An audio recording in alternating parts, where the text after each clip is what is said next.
Once you log onto Outcomes, the first interface looks like this. It tells you the number of patients you have in progress at your store. It tells you the number of CMRs that you have scheduled. So as of now, we have 0 CMR scheduled at my store, and you have 14 patients that have CMRs in progress.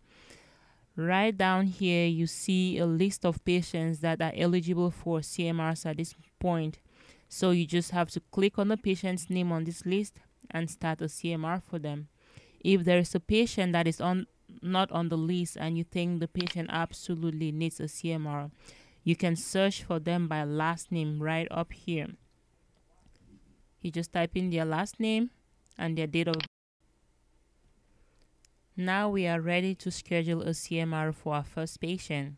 So once you click on the patient's name, this is the list that comes up. It tells you your to-do list. It gives you the patient's basic information, their CMR and action plan, medication profile, prescription history, and MTM claims that are being processed on behalf of this patient. To schedule a CMR, all you need to do is click Schedule a CMR. Once the screen populates, like I mentioned before, you can schedule a CMR up to 30 days in advance. So what you do is you click on this button, drop down menu, and you can select the day as far out as 30 days. So in this case, it will be January 11. It is really not necessary to put the time unless you have confirmed with the patient that they'll be coming in for a CMR at a particular time. Now that we have scheduled a CMR for our first patient, we can go ahead and start the CMR. So right on the screen, it says Start. This is what the actual CMR looks like. It is a series of questions that we have to complete. So the first question is to review and update the patient's medication profile. This is highlighted in blue. So once you click on here, it takes you to a new screen for you to complete the medication profile. So we're going to come back to that later. The second question is to add a problem to the action plan.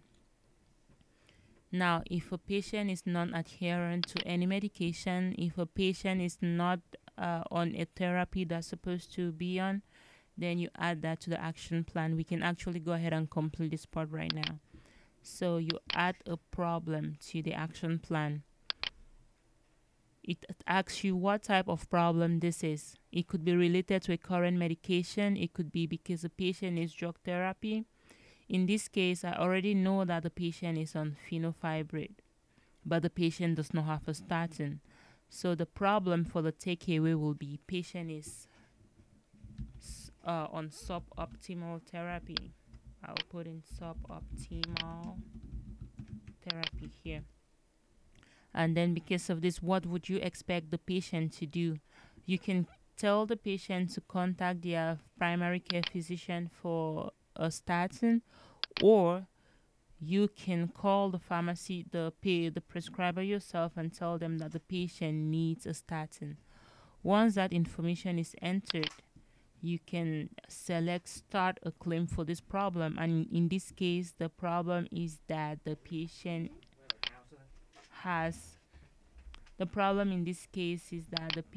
needs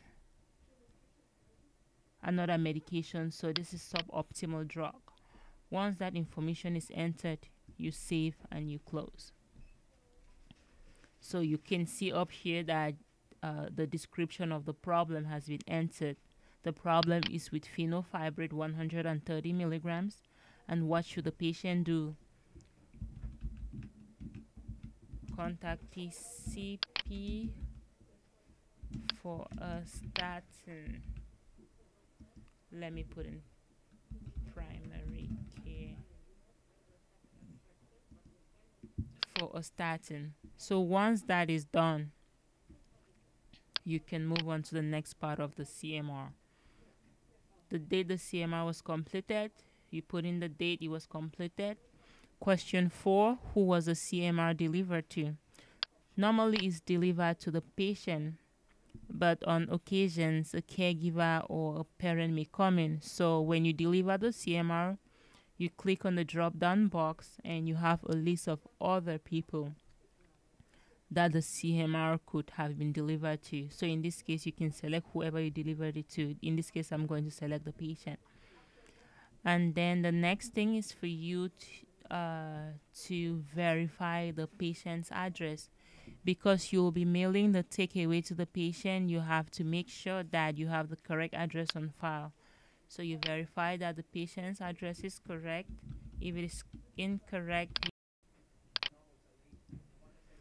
now we are ready to complete a medication profile update for this patient. So this is what the patient's medication profile looks like once you click on the blue link. The first medication on the list is Celebrex. Usually you have the prescriber information, so you put that in.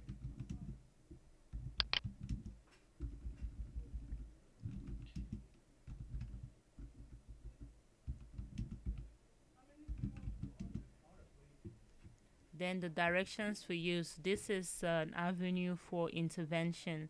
So you ask the patient how to take the drug. If the patient tells you to take it 5 times a day, you put in the correct directions in here. That is what is on the script. So if the patient say, I take it 5 times a day, but you know that they're taking Celebrex only 1 time a day, you put in the right directions as indicated on the original script.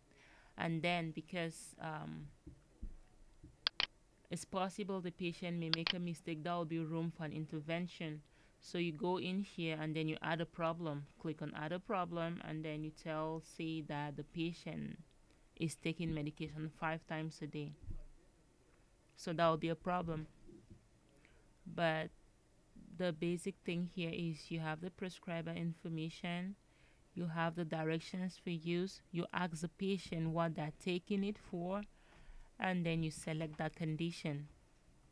If there are any problems with it, you click on add a problem, and then you can add the problem as we previously described. The last thing on the medication profile update is to remove medications that the patient is still not taking. For example, I'm looking at metronidazole right here. I know a patient is not supposed to be on this medication chronically, so I ask the patient if they're still taking metronidazole. If the answer is no, I just have to remove the medication. And the way to do that is to click on this X at the right hand corner. Just click on here. It asks you if you want to remove the drug from the patient's medication list. You say yes, okay, and that once everything is done and the patient takeaway is created, don't forget to submit your CMR. Thank you, and if you have any questions, drop me a line and I will get back to you as soon as I can.